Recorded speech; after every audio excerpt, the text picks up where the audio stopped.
Na? Okay na? Sige daw.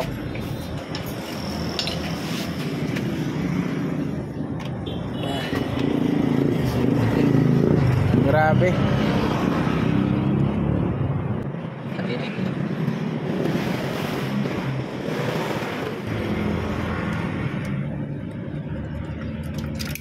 Ito na wala mga high blood.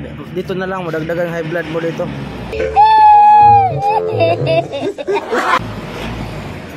Grabe to. Bakit hindi nilagay epoxy? Ito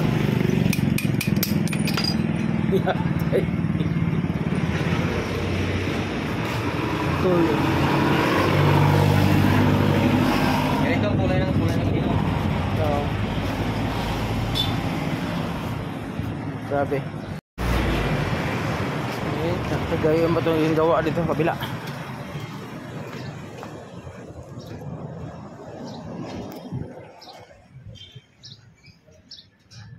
Adel, kaya? Madalas gandahan. Pag nantay natin yung order.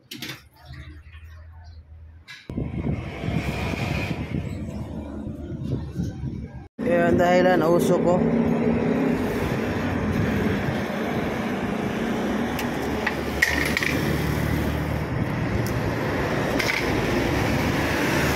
Para kaluoy kayong mekaniko. Kaya matsura.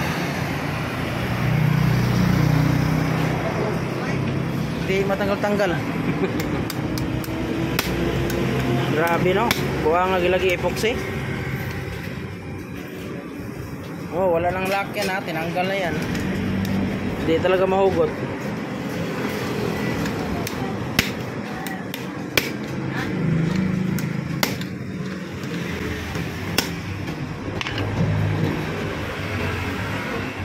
Palitan lang o-ring sa loob. Okay. Ha? Iniitin natin dito ah. Tanang opinion. Sugot ko kay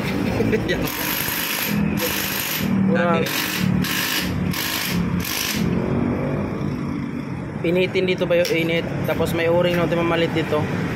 O-ring. Tapos oh. Initin natin hanggang dyan oh. Kunin ko muna pang hit. Ito, hindi ito maano. Tanggalin mo lang itong oil seal. Oil pressure o tang. Patanggalin mo yan kasi tatamaan sa init yan. Talaga tiyaga. Ibalik natin sa yung dating standard, hindi yung lagyan mo epoxy. Nanahimik na ako, hindi na ako nagbablog ng paano eh. Kaso lang ba kailangan natin na minsan magingay. Okay. Pag tahimik tayo lagi, wala. Ayun mga master, pasok. Kailangan haluan din natin yung kunting mga angas-angasan. Kasi kung tahimik lang tayo, wala namang manood pag tahimik ka.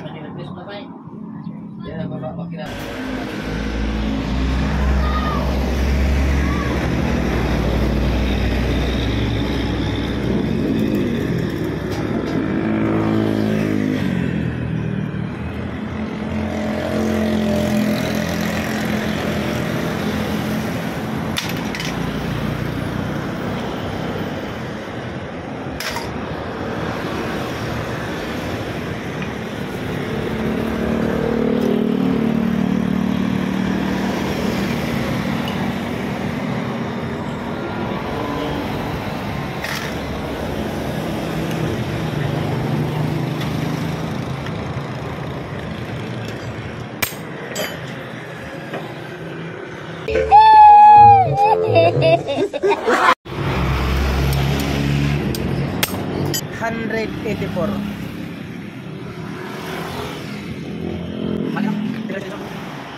Dahil magagamit tayo ng heat panginit.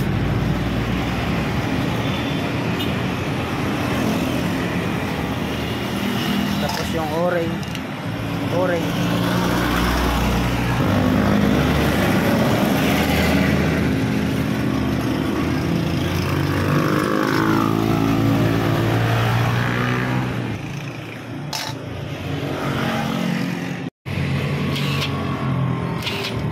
Panigurado talaga eh. Parang ayaw ito baklas eh. nilagyan lang mga lock. Hindi, taklat to. Ah? Ah?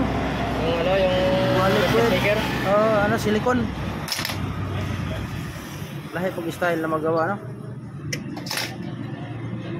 Labas niya, puro silicone, pero yung loob, wala. Check.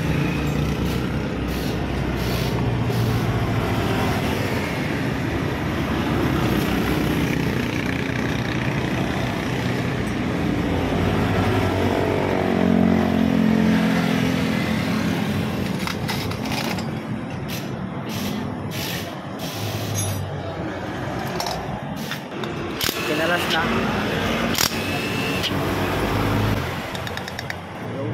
Buhatin mo yan. Flat screw, gamitan ng flat screw. Yan.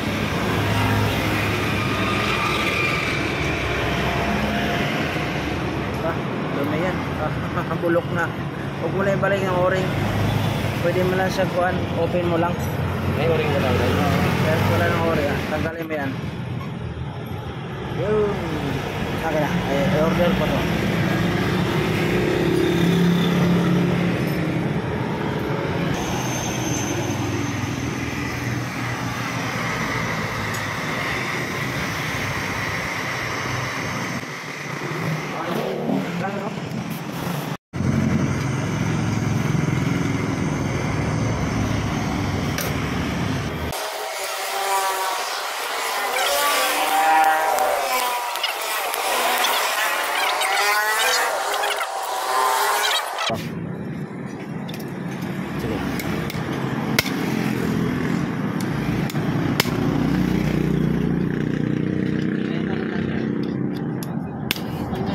Sige.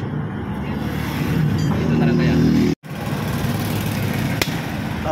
Diyos mio. Yan na. Tanggal talaga. Aray. Gusti. Grabe yun. Tingnan mo yan, oh. Ano nilagay? Diyan mo ilagay, oh. Epoxy. Nakita nyo yan? Oo na, oh. Nilagyan epoxy. Ang gagawin natin ito, bay. Bapping mo lang yan. Pagkatapos, dito, huwag mo na i-bapping sa loob. Ano mo lang, tanggalin mo lang to. May ano, gulo pa ng steel brass na ano ba? Oo, tanggalin mo. Tapos, palitan natin ng o-ring sa loob. Grabe. Tapos ito naman, i-repaste natin to. Malinis. A few moments later. Sa sobrang inis ng mekaniko ko, yung ginawa niya sa motor, pinapakintap talaga niya, oh. Tingnan mo pinagagawa niya. Gigil na gigil sa unang huling gumawa.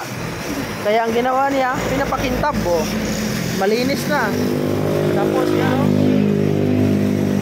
Pinapakintap niya, grabe. Gigil ka talaga, oh.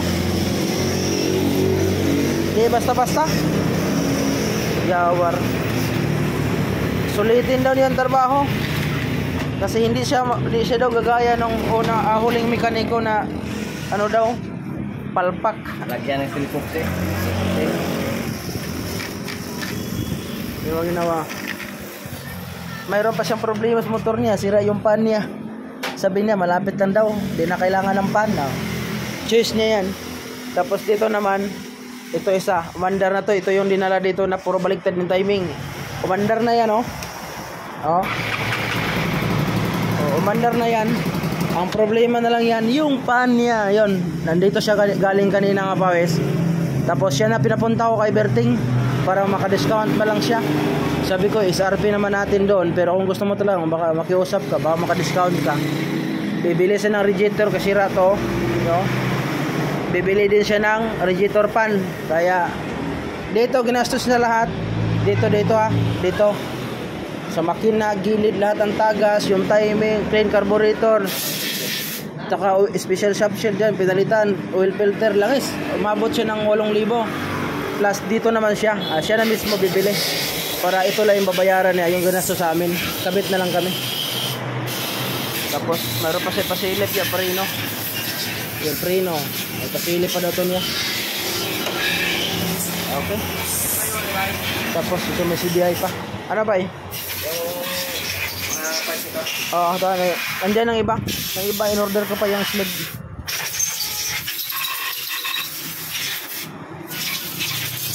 Yung chain, palitan yung chain bay. Kay giluto na yun eh. Linis na oh. Yan, ganito magtrabaho ang kapromotor. Minamaliit nyo lang kasi.